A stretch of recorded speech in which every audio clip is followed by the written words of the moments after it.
Rockland has won the toss. They have the third.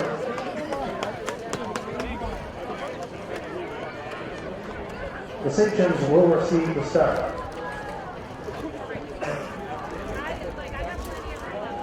Let's go, move! Let's go, move! Let's go!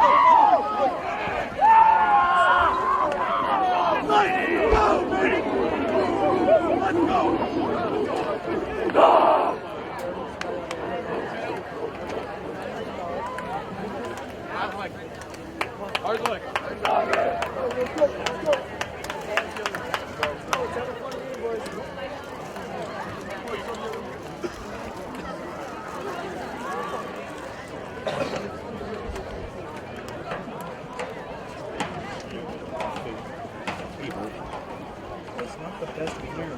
Ladies and gentlemen, at this time we ask that you please rise and remove your caps. The playing of our national anthem presented tonight by the Rockland High School Band.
It is a cool, clear night here at Veterans Memorial Stadium as your Rockland Bulldogs get ready to take on the Saugus Sachems. I'm your host, Ben Carpine, alongside Gerald Ellison. We have a pretty good matchup tonight, Gerald. Do you have anything you want to say about it, maybe? Honestly, man, I just hope we get a good win going, get the spirits high after the hard-fought loss we had last week, and just get it done tonight. I just want to see perfection and get it done. And it's really hard to ask for in a high school football team, but, you know, we strive for greatness. And I do agree with you on that, Gerald. You know, hard-fought loss last week. We talked to Coach Sikori at lunchtime today. He told us that we're expecting a bit of a different scheme that we usually see. Obviously, we're going to see more of a pass attack as compared to usual. So hopefully we can use that to our advantage. With all the prep time that we've had now, we can look a little bit cleaner out there because I felt last time looked a little bit rough. We got number 20, Jay Common, out for kickoff here as his kick is up and away. And that's going to be out of bounds.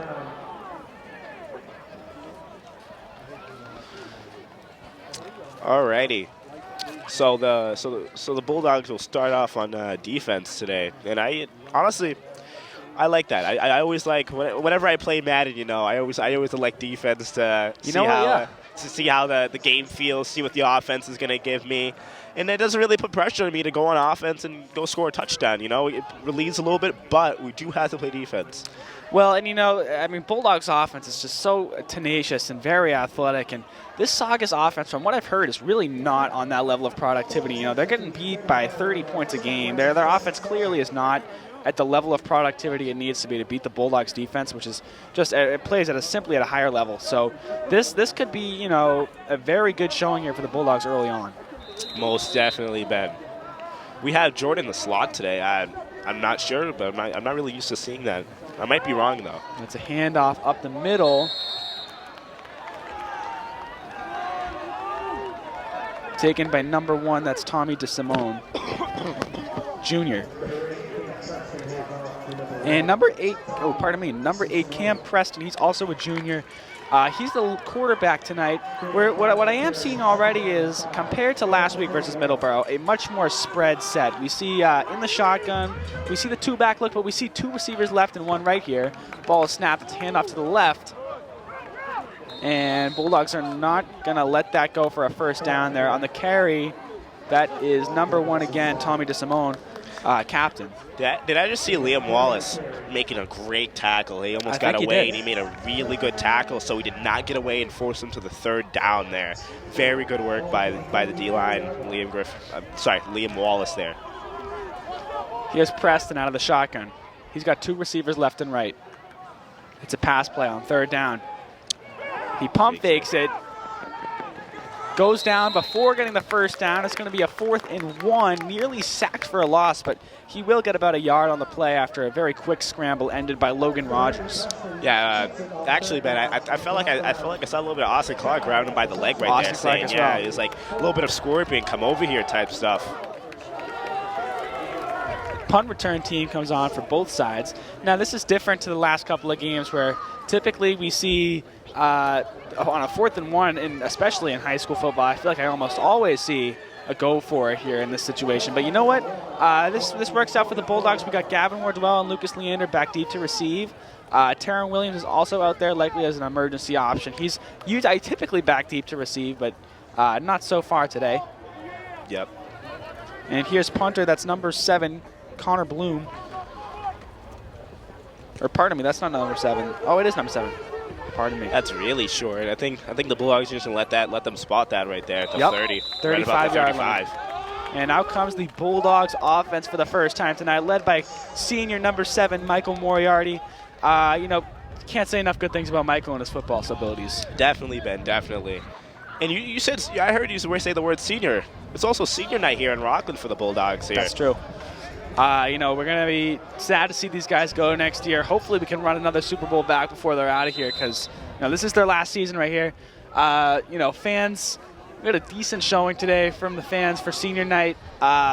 Hopefully they can be loud for what is the last regular season game, I believe, for the Bulldogs here, as Moriarty hands the ball off to Colstrang with a wide open hole on the left side.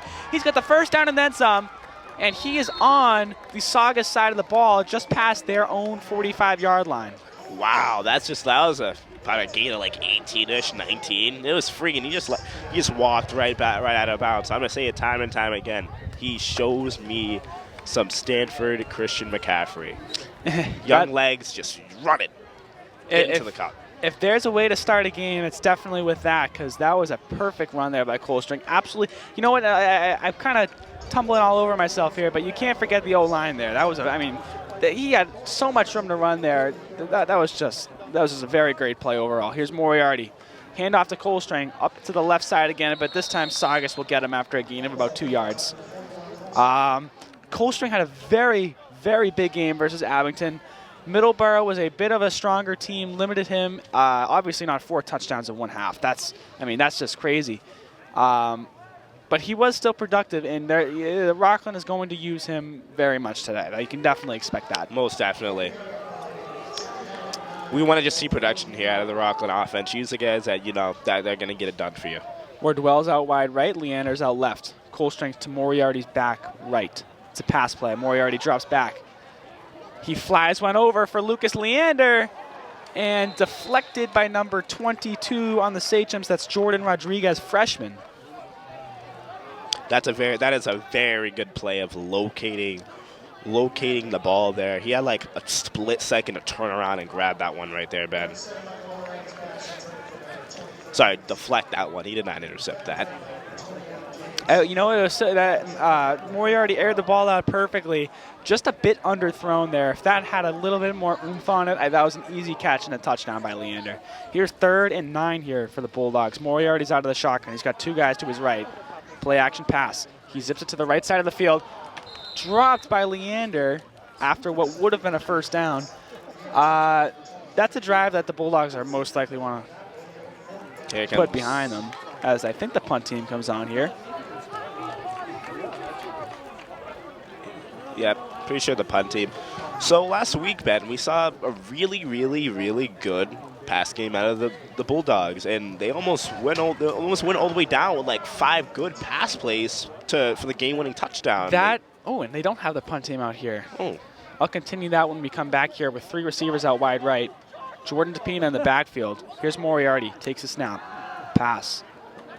He flies one out wide to Colestring, caught, touchdown Bulldogs! Jay Colestring, wide open, burns his defender, and that's an easy touchdown there for the Bulldogs on their first drive of the game. Absolutely love to see it. Scored on the first drive with ease. I love to see it.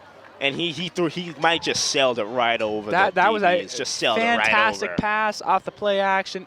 Amazing, Colestring was able to burn his defender there, get an easy, basically walked into the end zone. And here comes on the PAT team, Jake Common for the kick here. That was just a phenomenal play. On a 4th and 9 too, that was a risky play there. Holders Gavin Wardwell. Here's Common.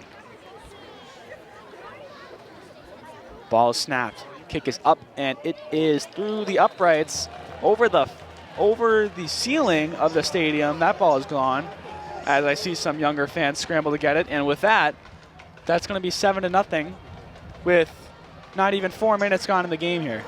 Perfect drive out of the Bulldogs right there. And they stuttered a little bit there, but I mean, if the Bulldogs can continue up with that passing attack, this game is going to be over before the first half. 1,000%. You saw it.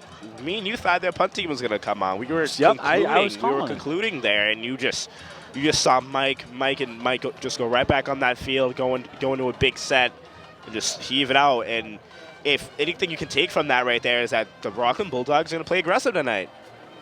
They're going to see what Saugus can do. What Saugus can do with all that pressure on them. And clearly so far, this has worked out in the Bulldogs' favor. In literally 4 minutes and 35 seconds, they have stopped the Saugus drive and gone down and scored on their own. That is very impressive. 3 minutes and 35 seconds. And he can hold on to the ball, but it's going to go out of bounds nonetheless, as it is still Saugus ball. No penalty because Saugus touched the ball before it went out of bounds. So Common is not going to get flagged on that play. Here comes the Saugus offense for the second time tonight. Last time they punted on a 4th and 1. Obviously, they're hoping to not reciprocate that. Bulldogs are going to do exactly as they did last time. So I'm kind of observing here and looking at that most of the D line here for Rockland is seniors. So what do you think is going to happen when those guys are gone? Well, I'm looking out there right now. I see number 77, Sam D'Souza. He's a great D lineman there, and he's varsity starting junior. He's surrounded by guys like Leary Costa, Jalen Johnson, Logan Rogers. He's surrounded by guys who have played football for pretty much their entire lives, and that does play an impact on you. When you play around veterans like that, you're going to get better. As this is a pitch to the left side of the field, easily tackled, will not even get to the line of scrimmage there. Number 1, Tommy DeSimone on the carry. But you got guys like Sam D'Souza right now, who's already a varsity player in his junior year. He's surrounded by veterans, so I really don't think that this Bulldogs defense should be very worried. They've got a very talented junior class and a very talented sophomore class coming up. So it's going to be tough to lose these seniors, but it will pay dividends in the end because there is a lot of younger talent that is still waiting to be tapped on this team, as it's a pass play. This ball is aired out deep. Is that picked off? Intercepted by number 3, Gavin Wardwell. Very good work. We couldn't even see that there, Ben. Very good work by Gavin Wardwell, the defense. And that pass. Ref's calling it good. Yes. Yep. There we go. There what a we play go. there. That's one way to have a senior night right there for Gavin Wardwell. So, one thing I don't understand here, Ben, is that Saugus is going to come out and pass the ball, They're coming with a little bit of sense of urgency, but don't get the ball back, Don't get the ball back instantly. The pass looked good coming out. It was definitely going deep. You could tell from the way that he threw it, but it was just into a sea of guys. There was 2 Bulldogs there. There was 2 Saugus guys there. That's a risky pass that I don't think you want to make that early in the game. I think that's a pass that you go for maybe in a Hail Mary situation. But not right now, as Japina motions into the backfield. We saw this in the last game versus Middleborough. Japina goes right, nearly breaks free, but he'll get taken down after a gain of about 2 yards there. Actually, I think that is I think that is Lucas Leander. Oh, pardon me. Sorry, that was Leander right there. I would love if they have DePina out of that set right there. That is some DePina material there, because you saw last week he rumbled for a 50-yard touchdown when the Bulldogs needed it. He's very quick. That's when you need him. He'll come out. He has Colstring, beats his defender to the right. He's still got room, going again for another big gain, and he'll get this ball out to about the 30-yard line. Another beautiful run by Jay Colstring. Gain about like 40-ish. Don't have my measuring tape out. Hard to see up here, but that was a. This looks like it's gonna be a fun trip for the Bulldogs here in senior night. Very fun trip. That's exactly what you want to see. It's your last game of your football career, your last regular season game of your football career. You want to go out there, you want to score touchdowns, you want to make big plays. So I can tell you that all these guys on the field right now, they are psyched and ready to go. Most definitely, Ben. And as we're moving on in that first quarter, the crowd's filling up a little bit, the fan section filling up a little bit and a little bit more. I am seeing more and more people come over there behind the goalpost of the Saugus Sachems. Colstring motions out wide left. It's a pass play. Screen pass. That's to number 23, Lucas Leander, as he has room to run down the left side of the field. At the 10. He's still going. Oh, my Push! goodness. Down to about the 2 or 3. Ooh, what an athletic showing out there by number 23, Lucas Leander. He pushed through probably 4 or 5 Saugus guys. That is just incredible. Everything's working here out of Chuck Manala's playbook today. Everything is. Yep. Nothing is not working right now for Chuck Manala's playbook. I thought Lucas was going to be down at about the 8. Dude was pushing to the 2. Yep, that was very impressive. A small leap, he was getting all the way in there. Very impressive showing by Leander. Spotted at the, looks like about the 3-yard line here. 2-yard line, actually, pardon me, as the Veterans Memorial Stadium sign shows me. Here's Moriarty out of the backfield. Shotgun, rather. He's got 2 receivers right. Leander motions from the right side into the backfield to Moriarty's right. It's a snap. Hand off to Leander. Still on his stays feet. up, but he will still get taken down in the backfield there.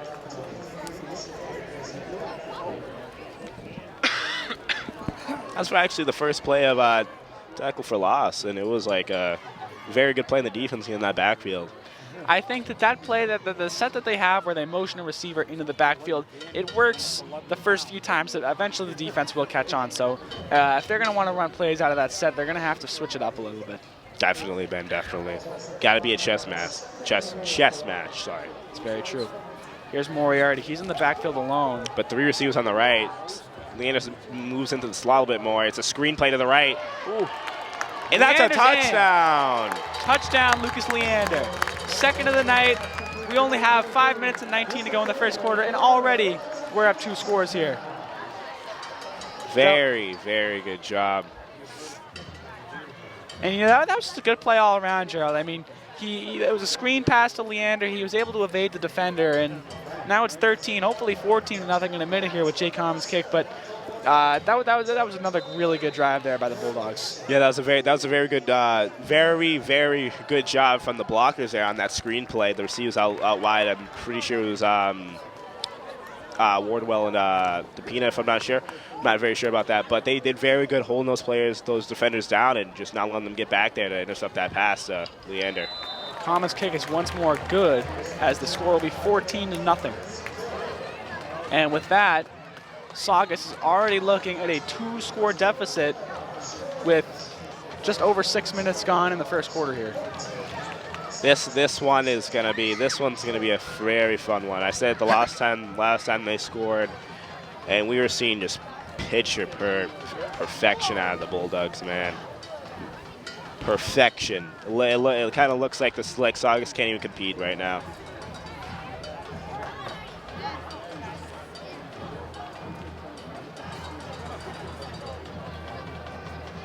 And under the Friday night lights here, I gotta say, I think the coldest game of the year so far was actually in September. You'd expect October in the New England weather to cool down a little bit, but I'm pretty comfortable up here in the booth, and I can imagine the players are as well.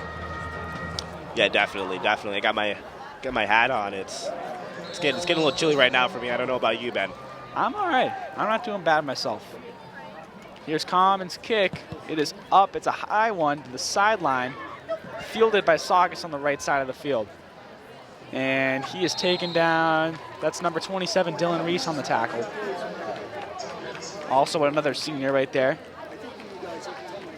I want to give the seniors as much credit as they're due tonight. Of course, senior night, it's a big day for them. I've probably mentioned it a couple times already, but you know, it's senior night. This is their last regular season game. This is their last chance to really show their skills on a non-playoff level. So this is an emotional night for them. Definitely, Ben. Definitely. We have three. Oh, we have a 5 wide for the first time I've ever seen at a football high school No level. tight ends are on the O-line as the defense, that's Logan Rogers, gets to the quarterback Preston, and with that, it's going to be second and very long here for the Saugus Sachems. Very good work from the D-line, just shooting gaps. Logan definitely got that sack, but I did see. Oh, yep, they were getting in there. I did see Ian. Yeah, I did see Ian White shoot that middle gap. I don't know the number. I don't know the letters for it, but yeah, he shot that gap and he forced the quarterback to the right, and Logan just grabbed him. That's what happens when you have no tight ends. And they're doing that look again here. No tight ends. It's a handoff. Trips up in the backfield. I don't. That think is he was Logan Rogers again. He was already on the way down by the time Logan was on the way. Definitely. That's number 1, just Simone on the carry again. 3rd and 19. It looks like here for Sachems. This Saugus offense is very questionable for me today, man. They seem like they saw the colors, they saw the dog on the helmet, and they just started pooping their pants instantly. That's a great example there, Gerald. They are play calling's not it right now, and everyone seems scared in their pads. It's another pass play. He wheels outside to the left side of the field. Preston Evading. Throws it away. And it was almost number 31, Joe Erner, that got to him, but he was able to dish the ball outside to the Bulldogs sideline before it was. I'm surprised he got away from captain number 52, Larry Costa there. Senior, by the way. Very good point. And I do want to say this: the D-line, they are big and muscular guys, but they're fast. They're quick, right? They've already gotten pressed on a sack. They've already gotten a couple TFLs. So from a defensive standpoint, when you have a muscular and fast team, you can't really ask for much more than that here. As this punt is up and away, it's a pretty short punt. They're going to let them spot that down again. Roll to the Bulldogs just past their own 46-yard line as the Bulldogs offense comes out here for the 3rd time in the quarter. Looking to score. They're 3 for 3 on the night.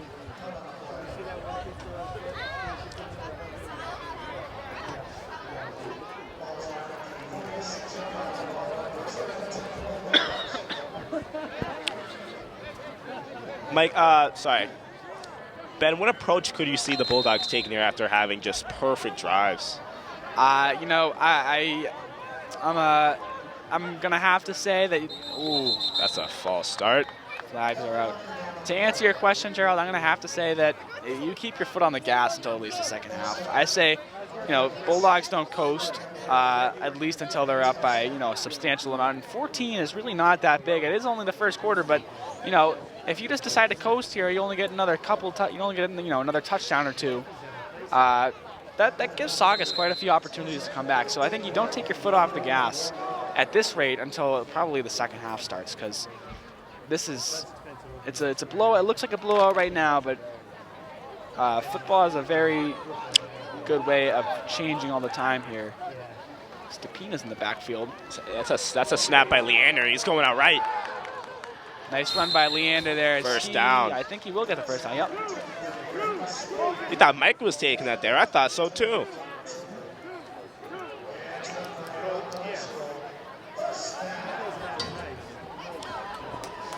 We'll have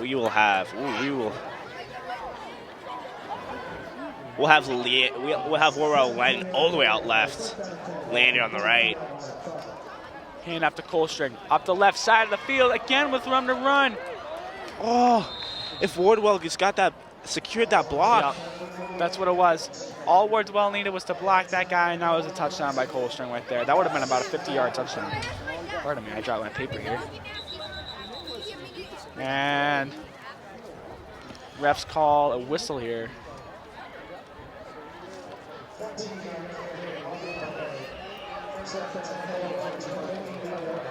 So, Gerald, I do got to say, I mean, Bulldogs are just looking unbelievably efficient tonight.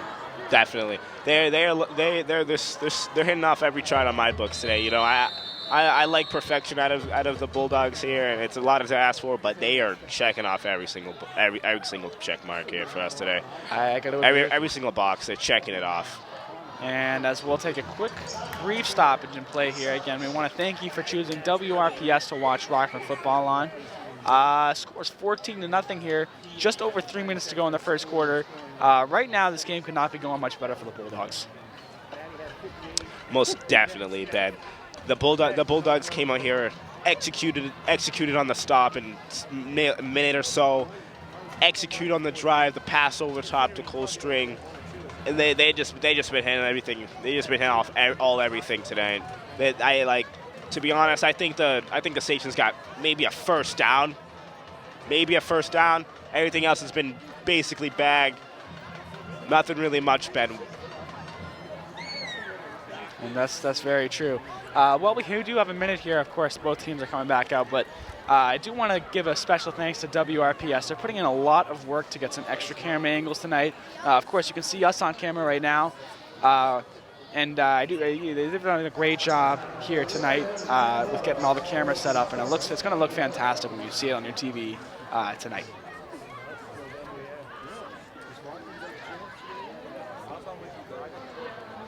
What is the holdup? Sachems are still making some switches here with players. Yeah, trying to figure out the personnel they're going to be doing. Oh, the receivers just swapped spots. I didn't know we gave out extra time in a timeout, you know? I'm not entirely sure what's going on here. The refs whistle for the play to be started here, so we are going to get going. As we have one receiver left and right, Moriarty gets a pass. He fires one out to Leander, who catches it. Touchdown, Bulldogs! Touchdown! A beautiful aired out pass there by Moriarty. Zips it right over to Leander, catches it over his defender. That's a walk-in touchdown. You can't get much better than that. I wasn't very excited about that because I was surprised the refs didn't call passing interference. I felt a little bit of extending of the arm there on that one, but I wasn't paying attention to that, Gerald. We got to look at that on our instant replay feature, right? Is that called? In high school? Passing, yes, passing interference. Okay, definitely. offensive. Okay, just making sure. I believe so. Because it was a little bit of extending of the arm, you know. In the NFL, they get elbows a little. NFL's also very they're professionals, but you know. The no fun league. The no fun league, yes. Connor's kick is up, and he is now 3 for 3 on the night as that dings off the ceiling bar of the stadium. And we are now looking at a 21-0 lead over the Saugus Sachems here. And I got to say, this is going to be a disappointing loss because Saugus, I can tell you, I don't know very much about Saugus. I do know that they are probably about an hour and a half drive with all the traffic up on Route 1. So this is going to be a disappointing day here. If they go back 21 points down already in the first quarter here, they're going to take an hour and a half, probably about an hour and 15-minute bus ride here all the way back to Saugus to just kind of sit on top of this pretty ugly loss here if they did take this. So far, not looking good for Saugus. Yeah, I would not like going home here with not 7 points on the board.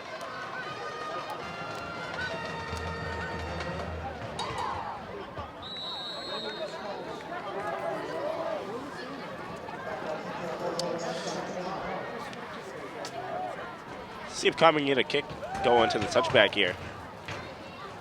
And we're off. Oh, it's onside kick fielded by, let's see who that is, number 58 for the Sachems, 58 being Huey Josama, freshman.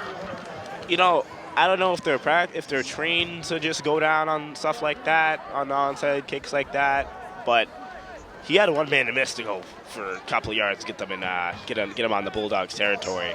But I don't know. I can tell you as a former football player, obviously a long time ago, it would be ridiculous for me to call myself good at football, but I do remember being on kickoff, and at that point, you're really just supposed to drop dead on the ball. Okay.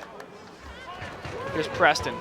Defense closing in on him. Logan Rogers wraps him up and takes him down maybe about a yard behind the line of scrimmage there, as this Saugus offense is still working out the issues that they have. I feel like I definitely do feel this is the first time the Rockland D-line has not been clashed. They have not been clashed at all, not been matched at all. We are seeing our D-lineman, Logan Rogers, just sprawling off the edge and just showing he's bigger and faster than all these guys. And here comes the Bulldogs again. Looking to get another tackle for loss as Brandon Camo and Sam D'Souza bring Preston down for the second time in a row behind the line of scrimmage.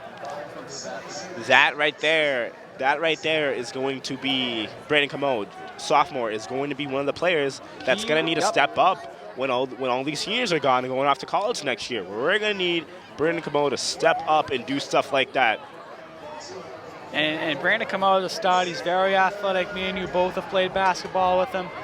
He's just a very good athlete all around. So he's someone that, even as a sophomore, you can count on to put in this football game, and he'll definitely bring results. As stoppage of play by the refs here, timeout for Saugus. And we will go into another quick break here.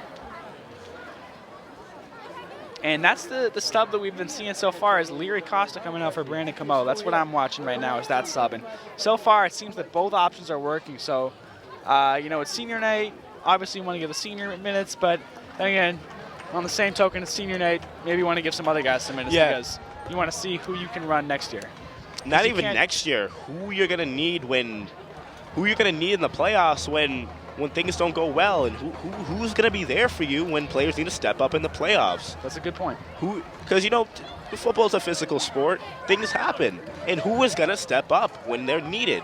And Brandon Camo looks like he can be one of those guys there for them. It's a very good point, Gerald. I actually wasn't even thinking in that respect because it is going to come playoff time. That's when you have guys go down with injuries because that's when guys are playing at their highest motor. So you're going to need guys like Brandon Camo to step up, and this is a good showing for him right now. We got two receivers left and right. Preston drops back to pass. D-line closing in on him. Aired out way wide. Caught. Number 11. That's Isaiah Rodriguez Jr. He marks it on. I see him tapping his helmet on his head. He can't really be celebrating too much. Thank you, Ben. I was going to say that. Scoreboard. Yeah, honestly, the new generation has little to no respect when they get to play in the field. You play as a team, not individual. And that kid right there seems like he plays for himself right there. You will get happy about plays like that, man. But you got to keep your head down. The best way to win a game is when you don't say nothing. Yep. Because I can tell you right now, if that happened on the Rockland sideline, you have a player celebrating when they're down by 3 scores. That's not going to go over well, I think, with any of the coaching staff. Definitely not. We know better. Here's Preston. It's a screen pass again. That's number 11, I believe, Rodriguez, who is hit pretty hard there by Austin Clark and Taryn Williams. And that had a little bit of passion behind it. Yeah. Drive him off the field, honestly, after that silliness. I don't blame him. I do not blame them at all.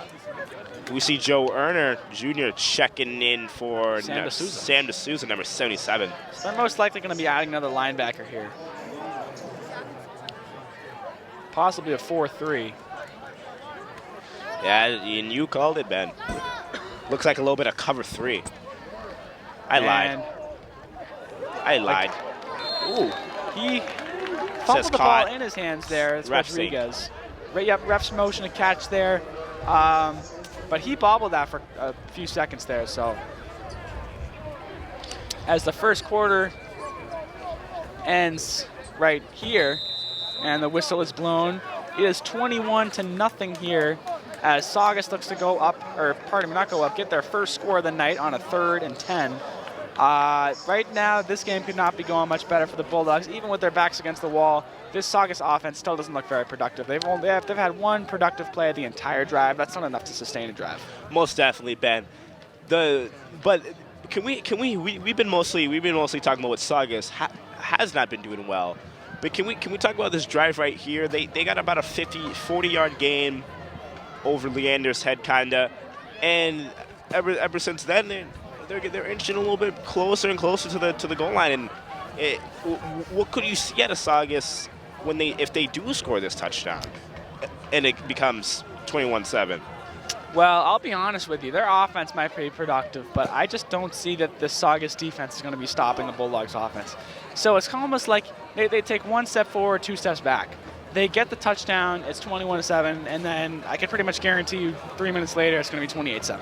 So really, no matter what they do here, I think the Bulldogs are going to be with the W here no matter what. Great answer there, Ben, because I was thinking the same exact thing. This Bulldogs offense is not being stopped at all tonight. They went up against Division III Middleborough Sachems, and they were hitting off every single cylinder that night. Every single cylinder. They just couldn't get the special teams together that night. And as as the ball switches sides, rather, it is looking like the second quarter is about to get started back up. Backs against the wall. It's still third down. It's still third down. So I think Bulldogs got a big stop here. They go for a field goal, and now it's still a 3-score game to even take the lead. So as Austin Clark, I see pointing out at some offenses, they take a QB run on that. That's not Preston on the play. Looks like down to about the 1. Not even. That's going to be a couple inches worth. Yeah. And on the carry, that was number 1, Tommy DeSimone, as they're going to be just a few inches off from the end zone here, it looks like. Bulldogs are going to want to hold here for the morale. And I got to say, you watch the left side of the field here because they got another Wildcat. Oh, fumbles the ball. Fumble! Looks like it might have been recovered by the Bulldogs. I didn't see quite who grabbed it there. Let's see what the refs mentioned.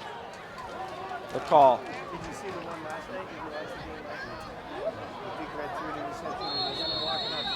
And it looks like Sachem ball again.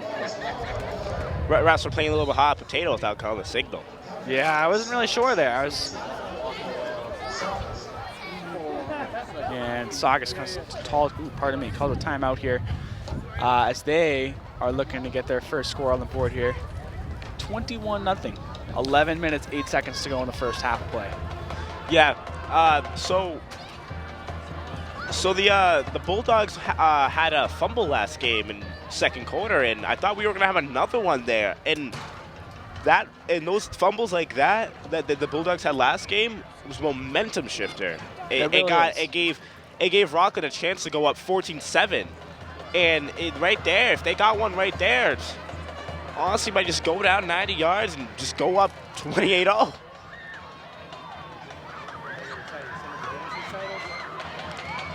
What adjustments could you be seeing here from the Bulldogs as they go back on the field? Defense spotted at like inches. I mean, it really depends on what formation Saugus gives you, because you could see the Wildcat formation for the third play in a row here, and it's a very realistic possibility. This close to the sideline, there isn't really too much that the Bulldogs can do to stop it. I think they really got kind of lucky there with the fumble. So you could very well see the Wildcat formation with number 1 DeSimone in the backfield again. It looks like Preston's going to be taking the snap. I really think you look for a pass here, because they still got some distance to go here on second and goal. Yet, and I was right. As he airs it out, he's hit pretty hard, but he catches that ball, it looks like. And that is a touchdown. Saugus. Touchdown Saugus. One thing I am visualizing now is that Saugus has some big receivers. Well, I mean, he got hit pretty hard there. I will say that. So that was a nice catch there. I did not see the number of who got it, but that was a nice catch there.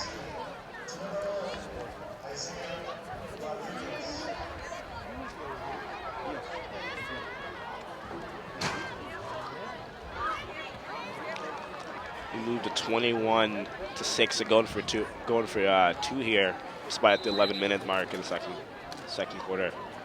And this would make it a 2-score game if they get this off. Good to imagine this is a bit of a momentum shift here. Although I can imagine the Bulldogs are likely going to come out and score no matter what, as this Saugus defense is really just in shambles.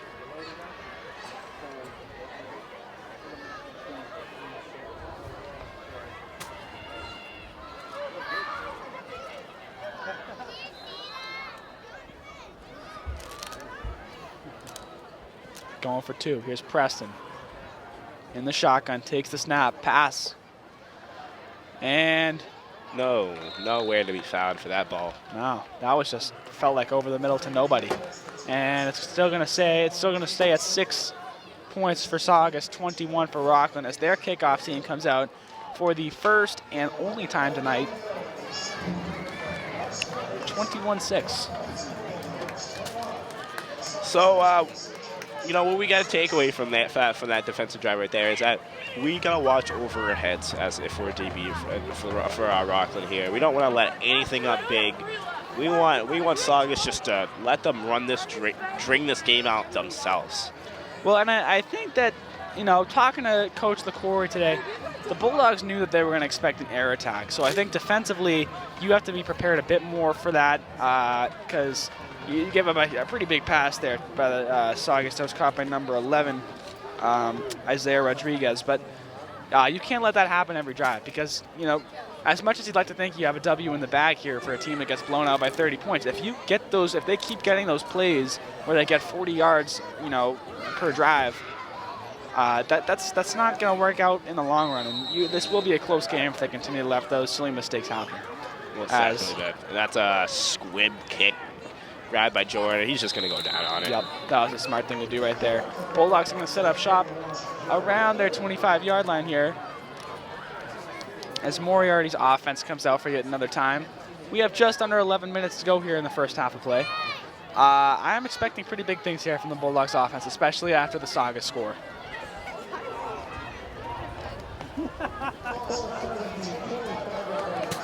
We are spot at the 25-yard line. We are Leander out right, Wardwell out left, and we get motioning. That's Joe Arner. Hand up to Colestring. He'll get tackled right at the line of scrimmage there. Not much to speak of. One thing I want to say there, isn't that usually Ian White's job right there? That is true. Ian White is usually at that fullback spot, although I do believe they're pretty interchangeable. Obviously, Ian White's got the upper hand because, senior, he's got more experience at the position, a bit older. So White will have the upper hand in that position. But next year, Joe Werner is very ready to fill that hole that Ian White's graduation is going to leave. Most definitely, Ben. And jet sweep. Leander absolutely steamrolls a guy, and that's number 55, was it? Jaden Smith, senior captain.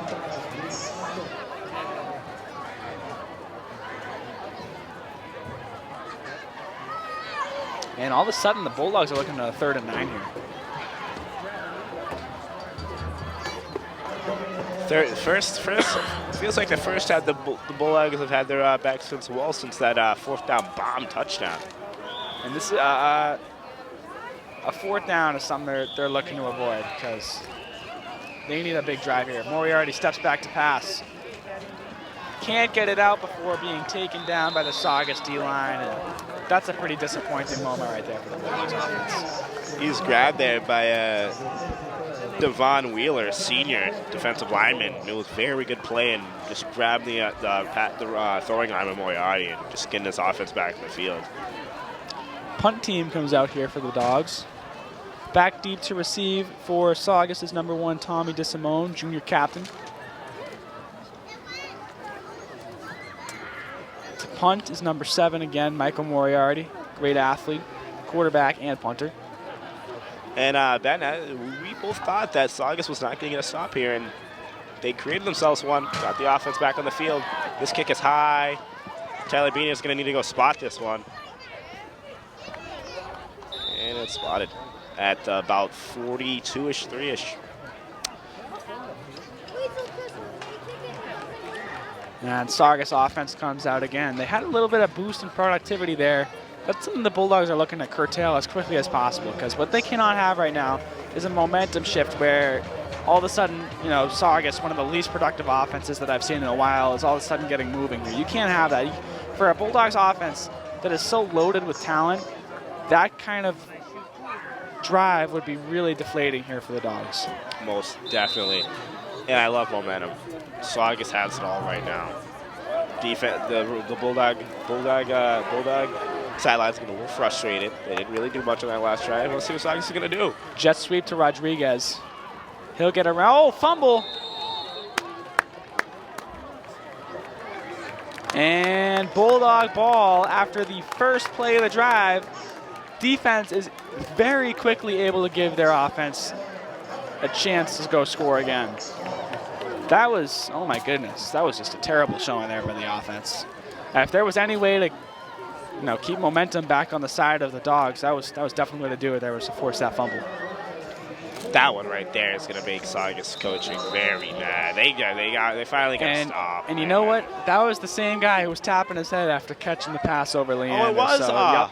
I'm not sad at all. Yep. Then. Leander's run. He'll get about a gain of 10 there. Will that get the chains moving? Let's see what the refs call it.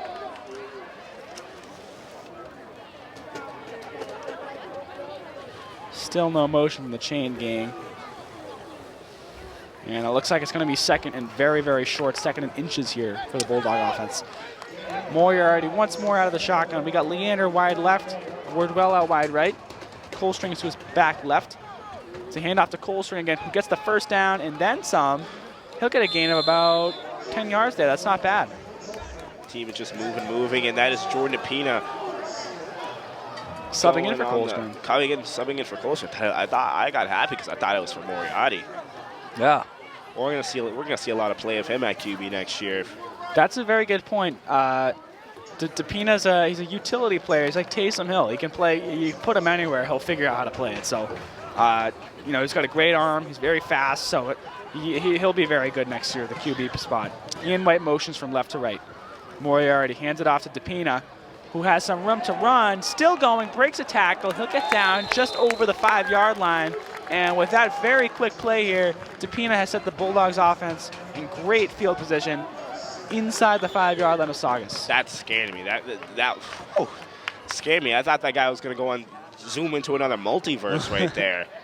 He just zipped up right there. He is so unbelievably quick, and it's just something that really most defenses can't keep up with. Here's Moriarty out of the shotgun. Ian White, it appears, in the backfield.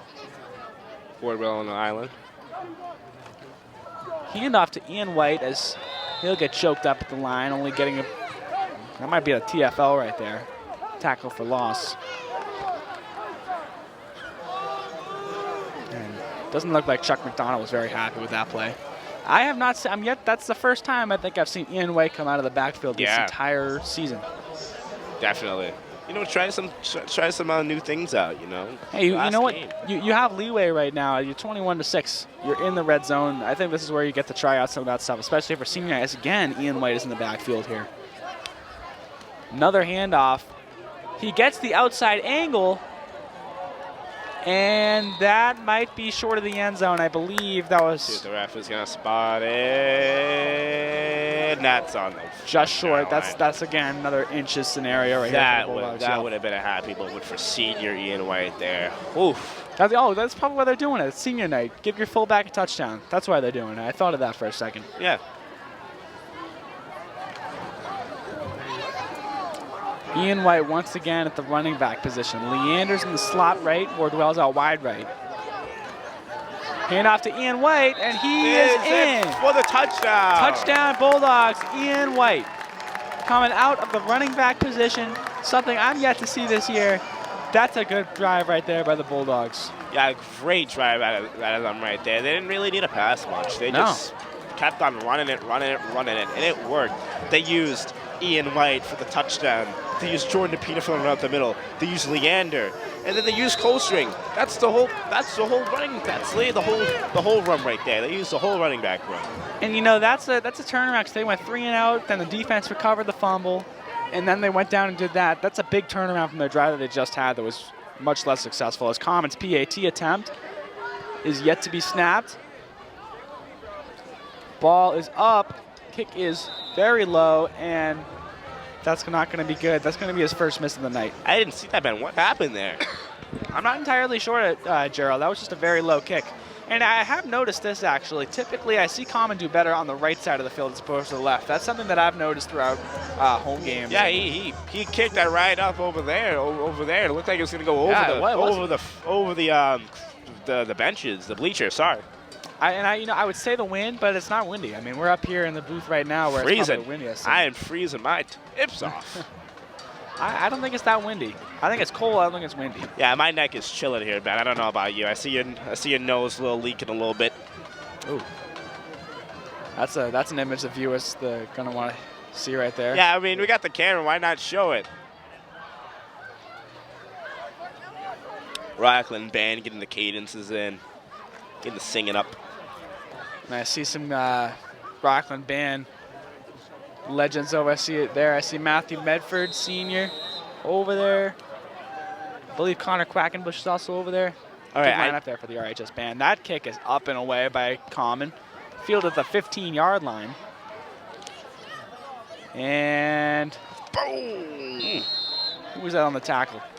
Number 84. That is looks like Brandon Camo. Am I not right? That's Ethan Grogan. Oh, Ethan Grogan. That is senior Ethan Grogan. Yep, another senior right there. We gotta point out the seniors when we can, you know. No, that's a good point. One thing I have to say, you know, I am absolutely freezing, and we were looking over at the band section, and cheerleaders don't have pants on. I would be scared for them. I don't know how they do it. They can have fun doing that. I got like 3 I would have to get paid for that. Yeah. I would have to get paid for that. We got a person out with three receivers on the right, one on the left. Ball snapped. That's a handoff to the left side of the field. Number 1, that's DeSimone. He'll get a few yards on the carry, about a 3-yard gain, as the Bulldogs offense once again is able to limit the power of the Saugus offense. 27-6 as the first half is winding down. 5 minutes and 45 seconds to go in the quarter here. You know, I haven't really heard his name that much. You know, he's wearing number 1. No. Oh no, DeSimone. Yeah, the running back DeSimone. I I haven't heard his name that much, and he's a captain. He's wearing the number 1, but I haven't really heard his name that much. You know. And motion right there. Another handoff to DeSimone. He'll get the first down. It looks like he might be short. No, he'll get the first down there. Oh, awesome! He is. It's like he's listening to me, shouting him up a little bit. He gets a good gain of about 10-ish. 6-ish maybe. Oh, pardon me, he won't get the first down. He won't. He'll be short by, well, it looks like it could be less than an inch out there. I'm telling you from up here, I'm looking at the chains and, oh, nope, they are going to move it. Oh, there. We're not having the greatest communication up here with the chains. I'm not really seeing what they're doing here. Preston dishes out to his receiver, number 11. Who, oh my goodness.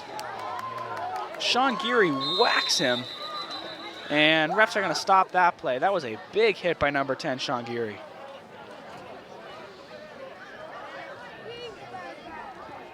And they bring the trainers out. As much as we've been giving 11 a hard time, we do not want to see any injuries. No, you never wish injuries upon anybody.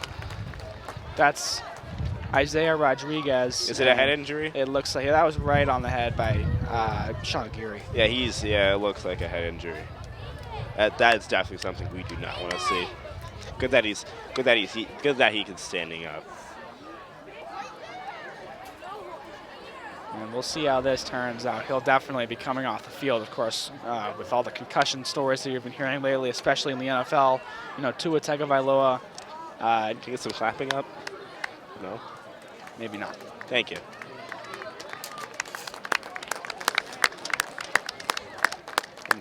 Yeah, that's scary. You never want that to happen to anybody. Your Never. team or the opponents. You never want to see that happen. And that is, as we've seen, a very productive player for that's true. For the Saugus here. We can question his celebrating, but at the end of the day, he's a very good player. He's been a stud out there for the Saugus offense. And that's going to be actually a very big hit there because he's been the number 1 receiver. And it looks like they might struggle in the air a little bit more now. Here's Preston. Takes a snap to hand up to DeSimone, who will get stuffed behind the line up scrimmage by about 2 yards. Pardon me there. Just under 4.5 minutes to go here in the game. Pardon me, in the half. You see Patrick Hitchcock getting some playing time. I mean, you gotta love senior night. You gotta love it. I love seeing these guys because I've known a lot of these guys since my freshman year. It's someone that you guys always look up to, so it's really good to see these guys finally getting their moment here. As DeSimone motions out far left, looks like a screen pass. It won't be. That's underthrown by a lot, intended for, it looks like number 21, Jaden Soper, sophomore, although that was a very underthrown pass. That was not going to get to him. And with that, it's 4th and 5. Ball spotted just barely short of the 50-yard line. And it looks like they're going to keep the offense out there.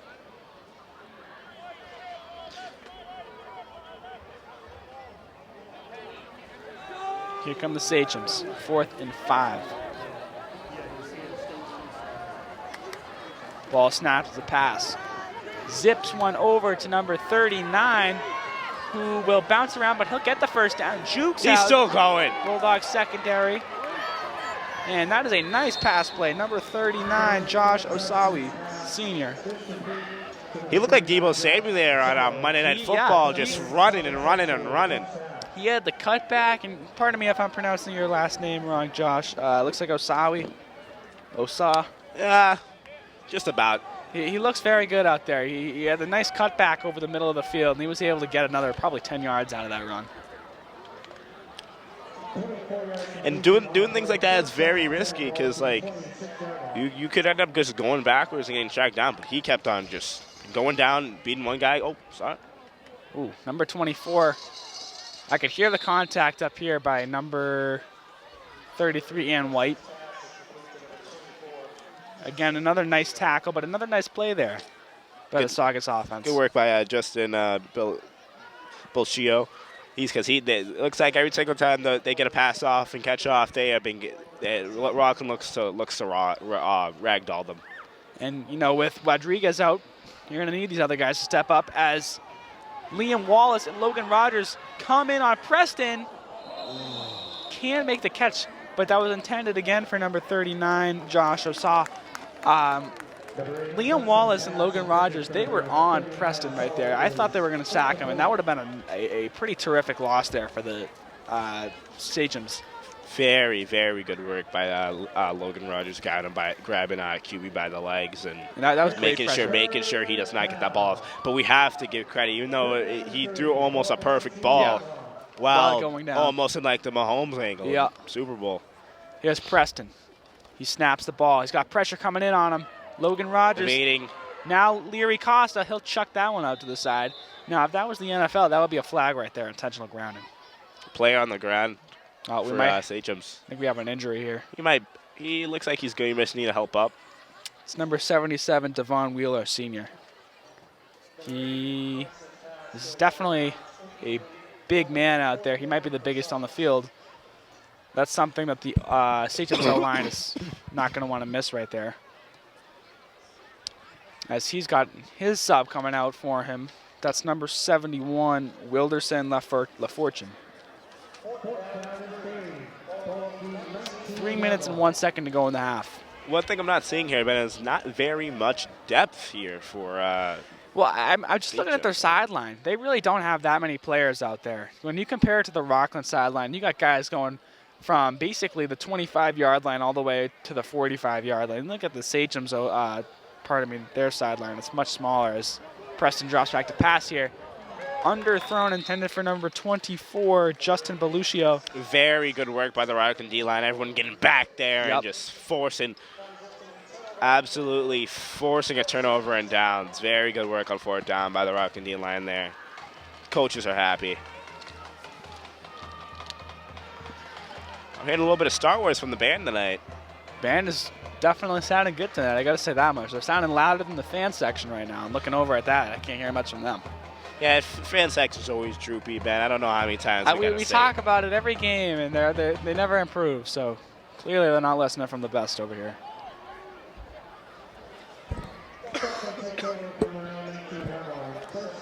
I'm seeing a lot of good things here as we wind down to 2-3 minutes left in the first half. Out of Saugus, like, you know, we're not putting points on the board that drive, but they had a fairly productive drive. Colstring spins off of his O-lineman, or off of his fullback. I believe that was Joe Erner on the, that he spun off of, but that was a pretty solid run there by Colstring. He'll get about 8 yards on the carry. Officials counting as 2nd and 3. We have 2 receivers wide out left, Leander and Wardwell. Moriarty right up the middle to Colstring, who's still going. And he'll get the ball to about his own 40-yard line there. I don't know what it is today. If we just put some, put a little bit of like, I don't know. We put some wheels on the players' feet, but they are just zipping up there when they. Yeah, they might have jets. They might have jets behind them. Thank you. That's what I wanted to say. I'm looking at Colstring, and man, he is turning on the jets right now. One receiver left, one right. Here's Moriarty out of the shotgun. Play action pass. He zips it out to Leander on the right side of the field, who get about the first down. He just look at his strength. He's able to stay up for quite a bit of time there, even with the defender pretty much hanging off of him. So that's an athletic showing there by Leander. You know, something we might need to start doing better in the playoff time is we need to keep a number how the completion percent out of Moriarty here, because he's just about like 80-90%. Every pass I feel like is a good pass. I feel like it's very rare to see a bad pass from Moriarty. So that's a handoff to Colstring, who pushes a blocker. And he pushes Joe Erner into a man. That was pretty good right there. He pushed Joe Erner into a defender and was able to get an extra couple yards out of that. That was like dominoes. That was pretty good. Whoa, I'm sorry, I was blown away by the scene. Yeah, Joe Erner did not find time to get himself pick a side of where he wanted to go, but he absolutely blasted him. Yeah. Absolutely blasted him. You know, that's what you're gonna get out of the Dogs right there. Yeah, that's Bulldog defense or offense right there. That's a Bulldog spirit in general. Yeah, in general. We got blue. We got Wardwell out left, Leander out right. And off Colstring. Finds some room on the right side of the field. It's an inside run. He'll get about 7 yards on the carry.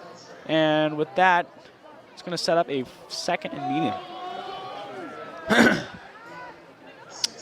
We will be having Jordan Apina subbing in for Colstring.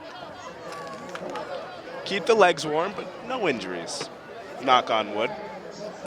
You don't want injuries. Hand off to DePina.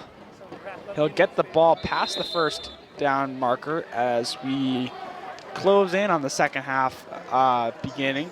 Just 40 seconds coming.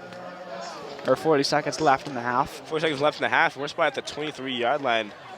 No, about the 15-yard line. Do you think we can squeeze in a score here with the time winding down, 30 seconds left? Moriarty, it's a pass. Oh. Looked to Leander, couldn't find him. That will stop the clock, however. That will stop the clock. That gives but I did see Mr. Logan Rogers on a corner route. He was kind of open there. I'm not on the field. I don't know if I'm trying to look over a big fella myself, but I'm up here. I saw Logan wide open. Well, I can tell you right now, Moriarty's definitely looking at Leander. That's probably his #1 target right now. Leander's just you throw anything up, he'll catch it. 24 seconds to go in the half here. We got Wardwell out wide left, Leander's in the slot left. DePina's in the backfield. Moriarty, it's a pass play. He finds his man Wardwell, and that's a touchdown. Touchdown, Gavin Wardwell. Seniors getting the love. Yep, we're seeing it all day tonight, all day. We saw about a drought from the end zone for Wardwell, not even a catch. That was, yeah. He finds his way in the end zone tonight. Love to see it. And now that's getting Memorial Park a little happy. Well,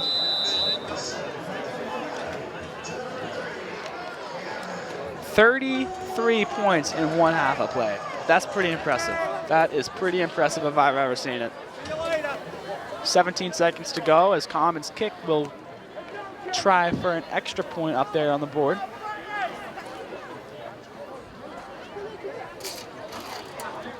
Kick is up, and it is definitely up through the uprights. And with that, it's 34-6. that is an impressive score, if you ask me. Absolutely, Ben. It looks like perfection on that board. Looks like perfection on that board. 17 seconds left to go. And honestly here, like, the Bulldogs just sucked every ounce of momentum and morale out of the Sachems here. You see them slowly walking to their spots on kickoff. They are not happy with this.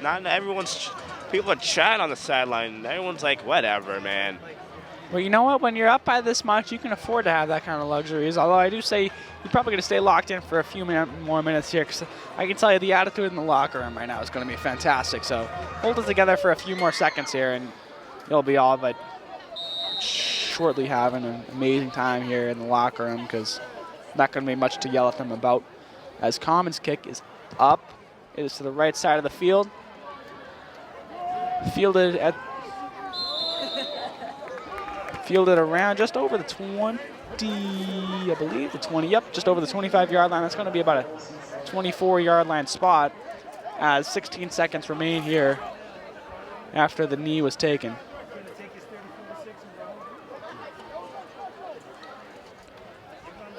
That is Terry Williams subbing in for a senior, number 10, Sean Gary. Might want to get off the field there, Liam. And ball is kneed. That will end the first half of play here as the clock winds down. Score is 34-6 as both teams go to enter their locker rooms. It has been a fantastic showing so far from the Bulldogs. Saugus has just not been able to compete on their level whatsoever. Absolutely not. I try to hope for the best for Saugus, but they've just absolutely been getting outworked tonight. Yep. They're simply put, they're not playing on the same level. And, you know, it looks like they probably should not be in the same division, if I had to be completely honest with you, because this is the same division. I'm not sure, actually, now that I think about that, because I feel like it's a very small chance. Cause it looks like about a D8 to me, but, you know. If they're losing by, 30 points a game, and they're already losing by 30 points, and it's not even the end of the first half, I mean, that's, come on.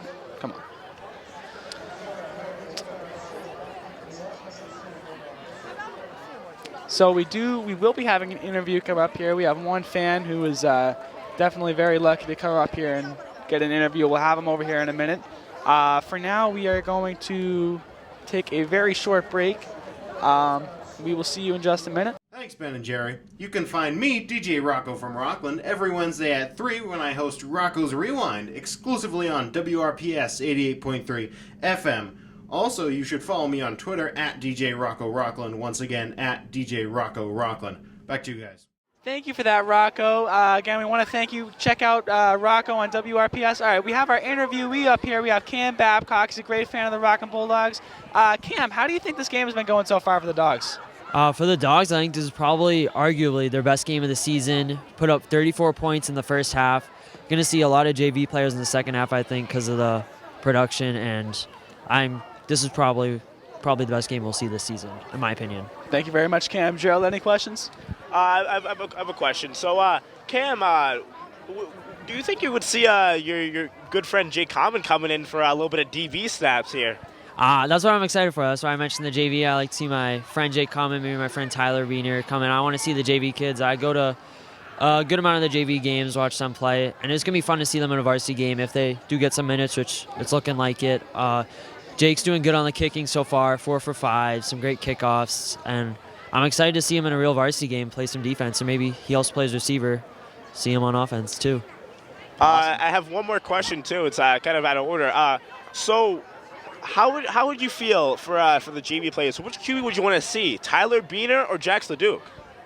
I know I went to a lot of the middle school games. I know Tyler Biener played. He's one of my best friends, so I'd be excited to see him, but they're both great players, so whoever, I'd love to see them both play tonight. All right. Thank you very much, Cam Babcock. Again, we want to thank him for coming up here. You know, we had a lot of people we could have asked. We chose Cam, and we will see you at the beginning of the second half. Thank you guys very much.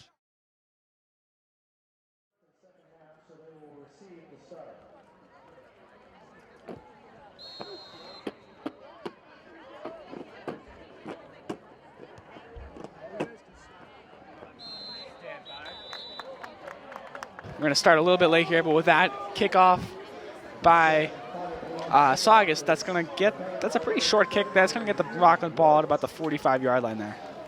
Yeah, definitely going to just put the ball down, pack it up.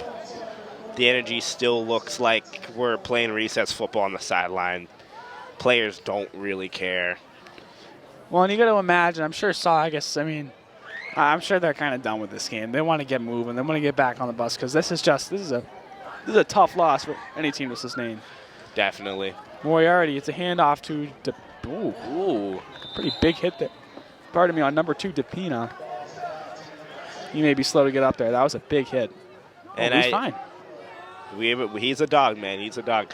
The first play, we had our halftime review, and Cam Babcock said it well. So there's some guys that play a little bit down. They're gonna come up and play a lot of snaps out here for us today in the second half. And there you saw Jordan DePina coming out there and taking the first snap. And yeah, DePina's definitely, I say this every game, I think, but DePina's a second-half player. His usage comes alive in the second half. So you're going to see a little bit less of Coldstream. You'll probably see a lot more of DePina in this half. I can pretty much guarantee you that, especially being up this much. Hand off to DePina. He'll push through the middle. He'll get about 5 yards on the play. And with that, that's going to set up 3rd and 5.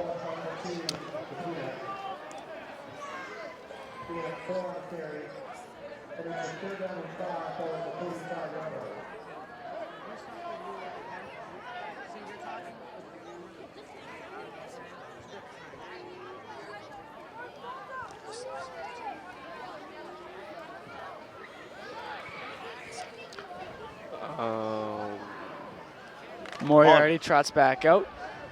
Pardon, I think I interrupted you there for a second. I didn't mean to do that, Gerald. Oh, yeah, Moriarty coming out here. Oh! Hey. That's some Rockland commentating right there. Hey. Oh. They got the Saugus defense right there. You got number 77. Don't understand what he's doing. I'm sorry, guys. That's how it is up here in the booth. If you're that's how it is. Having a good Friday night, Having a really fun Friday night. That was funny. And you got like 3 guys jumping on that. I'm so cheesing off of that. That's going to move the chains, I believe, and that's going to be 3rd, and would have to be probably inches there. No, they're moving the chains. First down. Yeah, you got to give them, soon enough in football, you're going to have to just, one guy jumps 5 yards. If you get another guy to jump, make it 10, and another guy jump, make it 15. Yep. And that, you know what? You can't really blame the Saugus defense. They're looking to get a stop here, so they're obviously going to be a little bit giddy on that play, but obviously that's a silly mistake they can't have again. Hand off to DePina. He'll power through. He'll get about 2 yards there on the carry. Oh.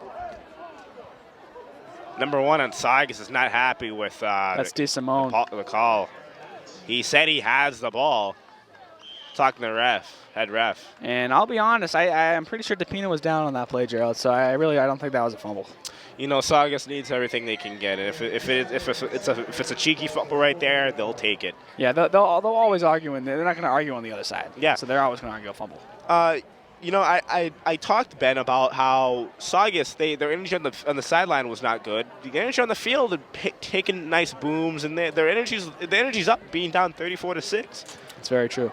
Here's Moriarty. He takes a snap. Handoff to the left side to DePina. He's got room to run a big hole. He beats the defenders. Still going down the field. The 10-5 touchdown, Jordan DePina. If there's a way to get DePina on the field, that's how you do it right there. Every single time he's on the field, he's going to go for a 50-yard touchdown. Every single time. Holy moly. It's like it's last week. We saw the fumble in the second quarter, and now we're seeing DePina rumble for 50 yards again. That's lovely. Beautiful. That is lovely. Beautiful. So every single time, the Bulldogs should want to see that.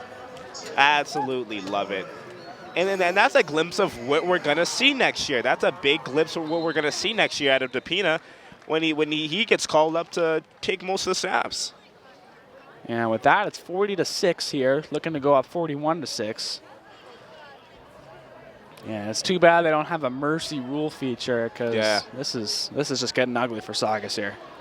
You know, that yellow bus over there, they could just get back, that's go on true. the bus and leave. You know, I don't know the MA rule book, but they could just do so. That snap was pretty high and to the left, but Wardwell was able to reel it in, and kick is definitely good there by Common. And with that 41-6, this is ugly. It's going to be desperation time for this Saugus offense. Yeah, it's going to be very desperation time for Saugus. And you know, I don't think I'm going to expect much out of Saugus here. But can we talk about that kick there? You know, you said early on in the game that the left, when Common kicks on the left side, it's harder for him. But when he kicks on the right side, he's almost shooting it back all the way to center of town. It's perfect. And I'm looking at Coach Fred Damon. He's giving him, you know, credits because that was a good kick right there. And Common's he's a very good kicker. And so give credit where credit's due. And you know, the left side, I don't know what's going on. I'm not a kicker myself. Maybe there's something going on over there. But he's definitely stronger on the right side. And that's, you know, it's where he strides. And obviously we have the hope of Cam Babcock there is helping him out. So yeah, Cam was definitely #1 fan here. Yep.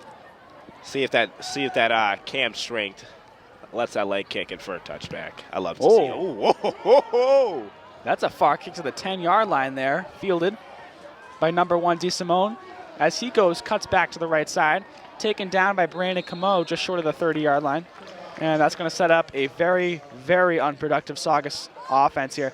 And actually, before I even get started on that, I see a lot of JV juniors coming up here. I see Philip Simpson. I see Thomas Adamid. I see a lot of guys who start on JV are now playing on varsity, and you can't really blame them. You're expecting to see these guys playing right now. You know, you said a lot of those guys, but do you think we could see some JV QB play? That would be interesting. We saw it at the end of the Abington game. It'll happen much earlier this game because this is just this is a gross blowout. So you'll see it, hopefully, I would hope, by the end of the third quarter. And we see DeSimone take the handoff from Preston. He'll get a gain of about 1 yard there, if anything at all. Yeah, Austin Clark with that absolutely great tackle. Just sit down, buddy. Just sit down. Absolutely. Take a seat down. And yeah, it's good to see because, you know, Gerald, we're both in 2024. It's good to see your own class. It's senior night, but it's good to see your own class out there repping 2024 for the Bulldogs. Definitely, I love to see it. We're gonna see it a lot as we go on in this game. I'm really waiting for a QB change. And Preston takes the snap. It's a pass. He flies one out to the right side of the field. Picked Intercepted by off. Sean Geary. Number 10, Sean Geary, still returning the ball. He'll get taken down at about the 35-yard line. That's an absolute great interception right there. This game can't get much worse right now for the Sachems. I mean, this is ugly. This is a game that you're going to try to forget. I don't think they can, to be completely honest with you. This is ugly.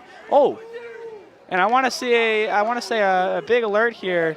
They got Dom White out there. JV running back. Tyler Beaner's out there as well. And we're seeing pretty much an entirely JV offense right here. Of course, I can't say that anymore. Shane Daly comes out onto the field. But that's a lot of juniors and sophomores right there. And is that QB #2? Yep, Jordan DePina's coming out on the field. Here we go, Dogs.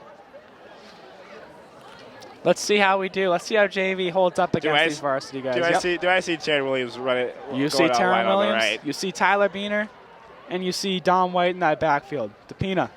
It's a snap, handoff to Dom White, who's still moving.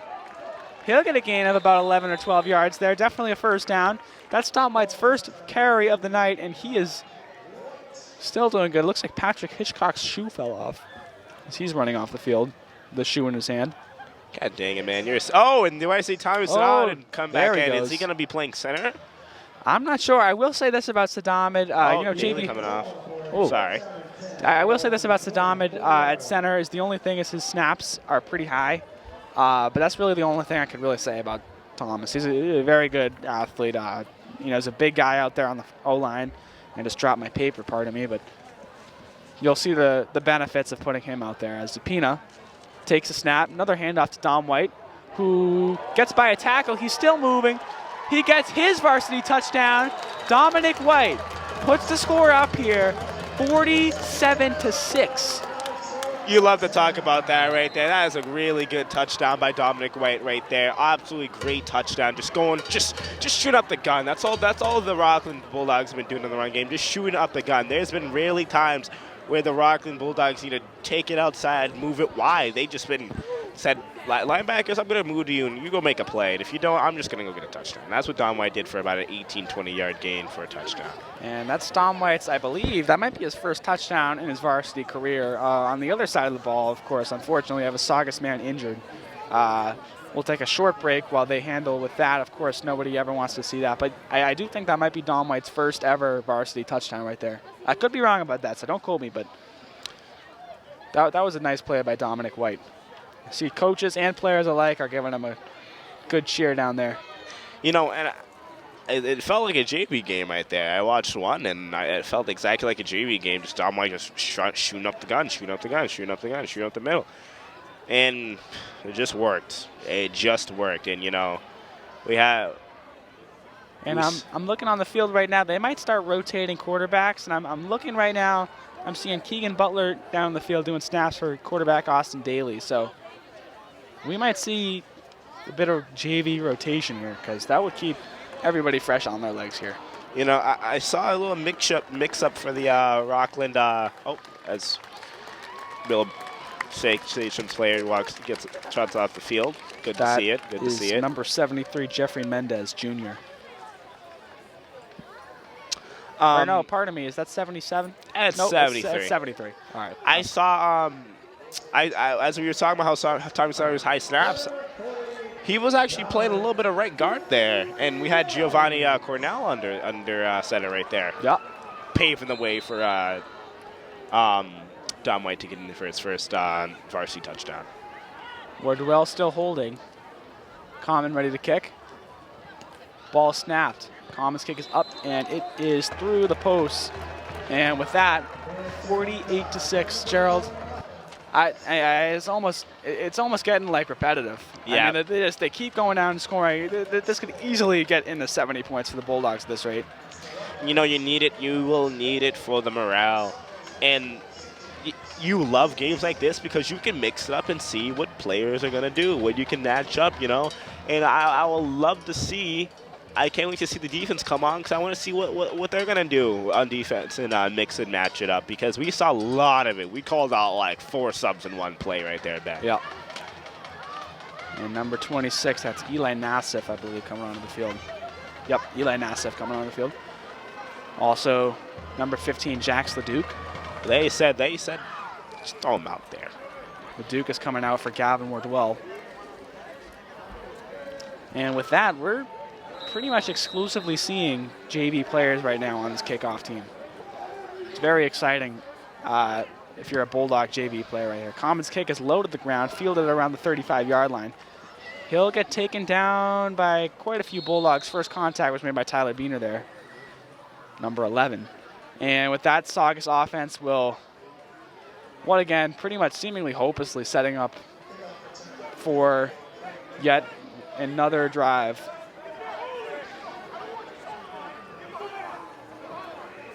Coach is very frustrated on the sideline, yelling at their team to get back. That's what they're saying. They don't want any silly, too many men on the field penalties, especially this late in the game when you're up by this much. So they're going to try to avoid that at all costs. Number 84, Ethan Brogan comes onto the field. Number 56, Rami Asor comes off, and timeout called.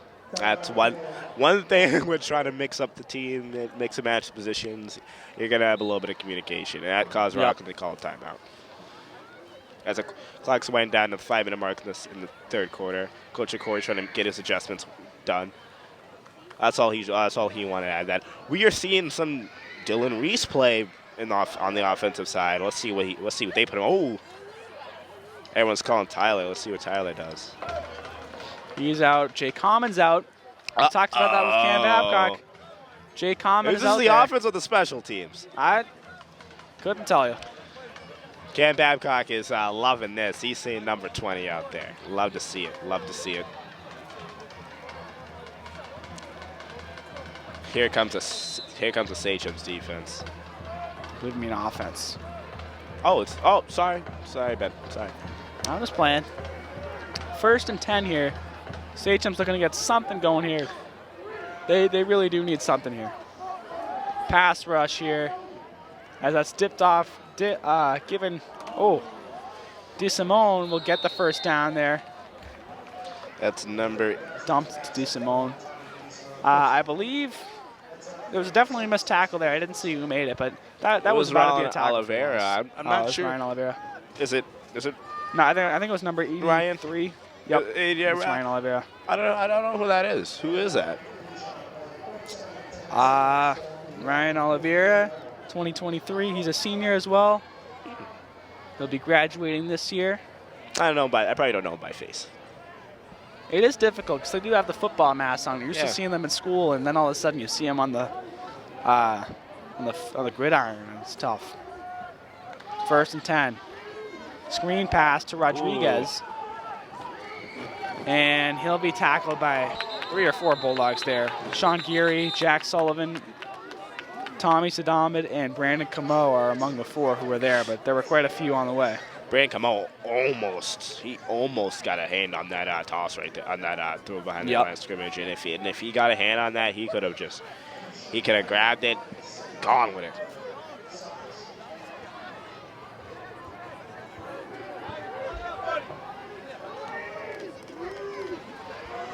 Second and 10. Yup, screen pass. Coaches were calling it. Here it is. And Ryan Oliveira can't get around the blocker. He's going to go in for a touchdown here. That's number 39, I believe. 39, Josh Osal. You know, that's just for the how do I say this? That's just for that's for the ego right there. That's just to keep the ego afloat right there. People, it's gonna come to a point when on the bus they're like, well, I got my touchdown for that kid right there. But realistically, it's 50, 48 to 12, soon to be maybe 13, winding down the 2-minute mark. And they're going for 2 here. You can't really blame them at this point in the game. Oh, they're going for 2. Preston takes his snap. And that ball is incomplete, and it's going to remain 48 to 12. Bulldogs getting the ball here. This has just been a tough showing. Definitely.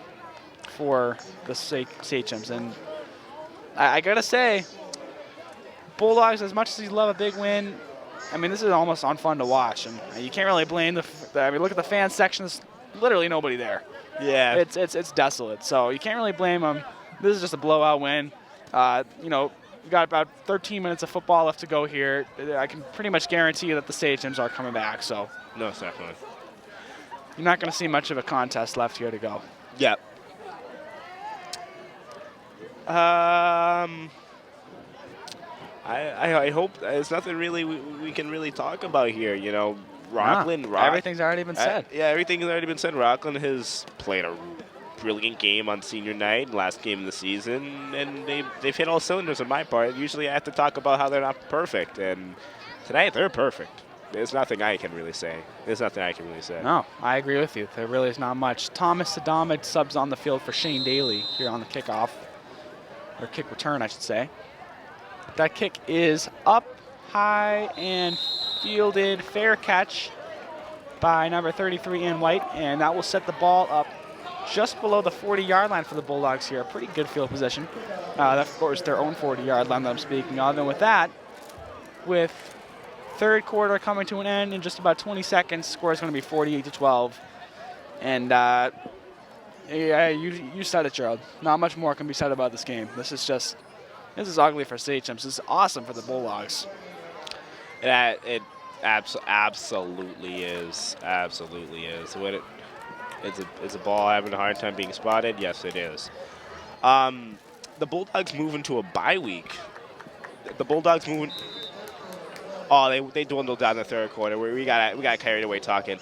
But the Bulldogs move into a bye week here, you know. And what scares me is that are the Bulldogs going to find a way to improve off of this, or is the coaching staff going to find a way to see what they need to improve on and take that week there to hit everything off and try to mush it together and find a possibly 2-time Super Bowl winning team. That's a good point. Right now, I mean, this is a team with very few kinks in its abilities here. So this is a team that you want to see in the Super Bowl right here. Yes, and obviously, Super Bowl, you wouldn't have your JV players out until probably much later in the game, even with a score like this. But clock at this point, they're not even stopping it. This is just a blowout. You can't really blame them. Clock is winding down. 11 minutes to go in the game. I think at this point, most of the players just want to get up and leave because this is not an interesting match. As looks like they stumble a little bit on the handoff there, Depina to Dom White on the right side of the field. They're not going to get much there. They might actually get a TFL there. But that just looked like kind of a miscommunication because I couldn't really tell what they were. It looked almost like Depina was holding on to the ball, handing it off to White, and I couldn't really see what he was doing there. Yeah, you're gonna have to get that down packed if you're gonna be playing QB next year. You gotta get that down packed. And they could option it, Depina can't run off. You can't get too carried away with that because at the end of the day, he's a QB, and when your QB gets injured, your QB goes out for a run, he's gonna get injured most likely. So you gotta be safe with when you do your runs. As much as I like Depina, he can't be out there running every single play because he will get hurt at some point. And when your QB's hurt, your whole team's hurting.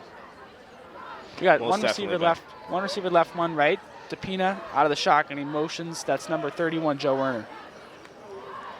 Hand off to White, who will get tackled behind the line again for a loss of about 1 yard, maybe 2 yards there.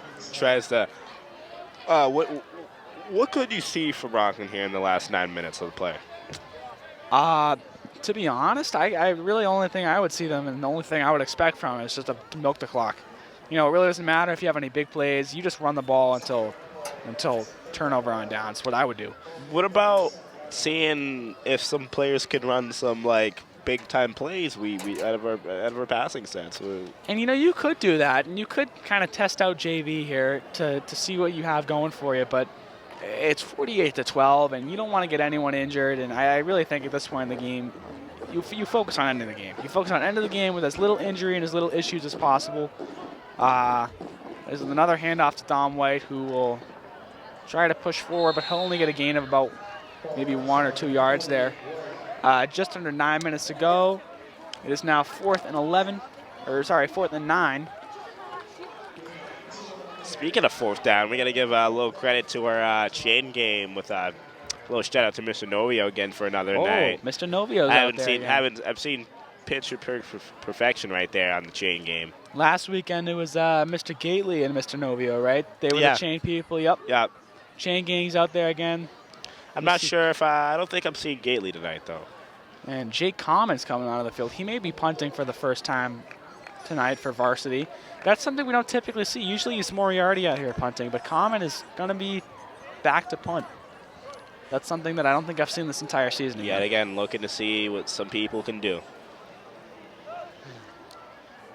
High snap. You snapped that one. He'll still get it off, and that's a low punt, but it's nonetheless going far. And that's fielded by DeSimone at about the 25. He'll get tackled at about the 32. And honestly, high snap. It works. But yeah, Common was able to get to it, so it works. You can't get angry at him. That's what I'm saying. Yep. He was able to turn what could have been a very badly botched play into a fairly good punt.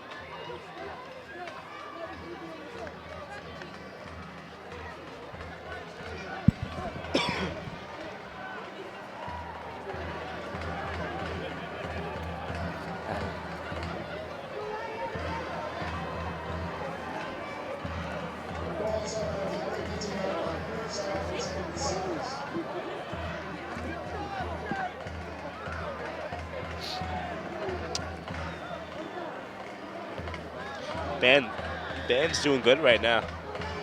Yeah, you can't forget the band. They're over here. They're out here, rain or shine, cold or hot, and they're out here. They're playing no matter what the score is. So. I can't even feel my fingers. Imagine touching little buttons on the freaking instrument. Oh, number 11 wide open down the field. Oh, Bang! intercepting! Jax Leduc. Is that Jax Leduc? Sophomore Jax Leduc, JV, intercepts the ball. Oh, you got to imagine that that's a hype sideline right now. I'm looking down at it. The whole sideline is pumped up right there. Love to see it. Go to bed with something fun right there. Wish I could go to bed with something like that. Yeah. Everyone's loving them.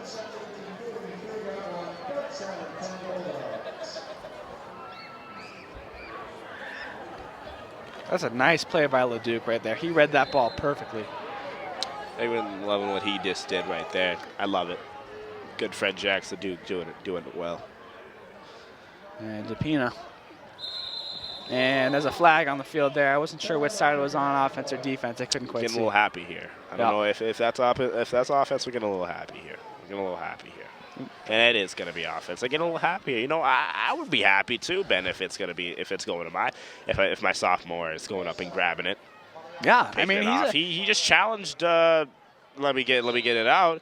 He just challenged a senior for that ball right there. Osawi? Yeah, he just challenged a senior for that ball right there. And you gotta remember, Leduc is also a first-year football player, which is that makes it even more impressive. So that was a very good showing by Jax Leduc, who first-year player. He's a sophomore, getting his first varsity minutes, I think, of the season right here. Yep. So that was a very good showing. We have Common out left, Beener is out wide right, DePina is out of the shotgun. Dom White in the backfield. Hand off to White. He'll push up the middle. He'll get a few yards there. At least a few of the yards that they lost from the penalty. He'll get about 2nd and 10, 2nd and 9 right there. 4 minutes and 45 seconds to go in the quarter.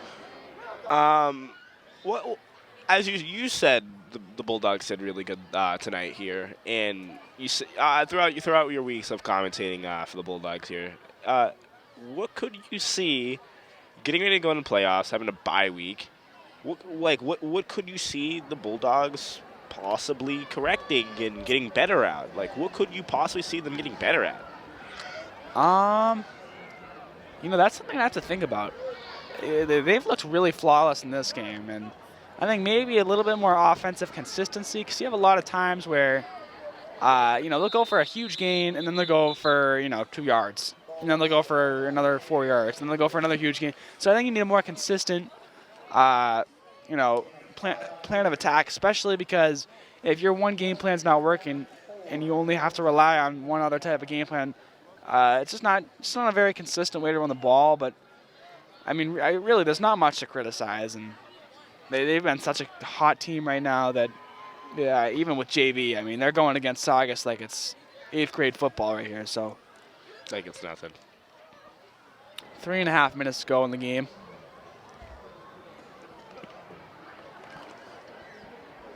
We have what it looks like Keegan Butler, yep, playing at center. There's Carpine DePina. getting it ready. Snaps the ball. We're waiting for. Oh, gets him off sides. The hard count. The hard count. Whoa. Oh, worry. We're going forward, right? Yep. March it forward. Clock's still moving here. Just under 180 seconds left of football here. It's been a long night, and Bulldogs are going to be happy to have this one over with, because this has just been a blowout. Finally seeing the back of the field. Can I mention number 11, Isaiah Rodriguez is back in the field playing defensive back. So after that head injury, he's all right. And Jax Leduc is playing at the QB position here. Uh-oh. Let's see how this one pans out. Uh-oh. Love to see it. Oh, and a tie. Oh, and he's taking it. And Leduc is still going here on his feet.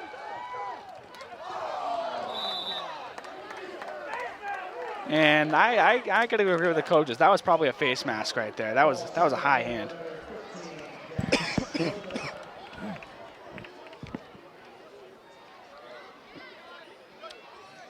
I know we got the win and we had a lot of bigs in place here, but this has to be my favorite part here. This has to be my favorite part.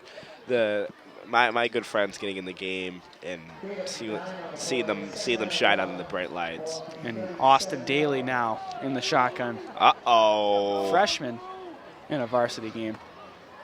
Let's see how he does here. Handoff to Dom White, who has room still. He'll get the first down and then some. Just about a minute and a half to go in the game. This is just one, you put this in the books and you move on. I think both teams got to look past this because this has basically been the story of Saugus' life so far. And for Rockland, it doesn't get much better than this. So, I mean, I think this is kind of almost a fluke for Rockland because this is such an easy team that it's almost like it's not even competitive. Like, you see a game like Abington or Middleborough, you're going to expect more competition. You're going to expect to try out some new stuff, but this game just hasn't even been close. It's almost like a scrimmage. Most definitely. Feels like a JV game with just Saugus varsity on the field. Less than a minute to go here. Austin Daly still out of the shotgun here. And it looks like they're waiting for the clock to come down here. Getting as much time off the clock as possible. Daly will knee the ball. And with that, the game is over. Final score of your game here at Veterans Memorial Stadium is 48-12. Again, we want to thank you for choosing to watch on WRPS. We believe we have a special coach interview coming up. We will try to get that in one sec. All right, we have our coach, offensive coordinator Mike Doyle is going to help. He's going to give us a quick interview here before we wrap things up. Coach Doyle, obviously a big win today. How are you feeling about this win? Is there anything you're going to improve upon, or is there anything that just looks really good today? Yeah, I thought a lot of guys contributed from top to bottom. Obviously, when you score early like that, you're allowed to get a lot of guys involved, and I thought the guys that were involved did a good job. But always stuff to improve on.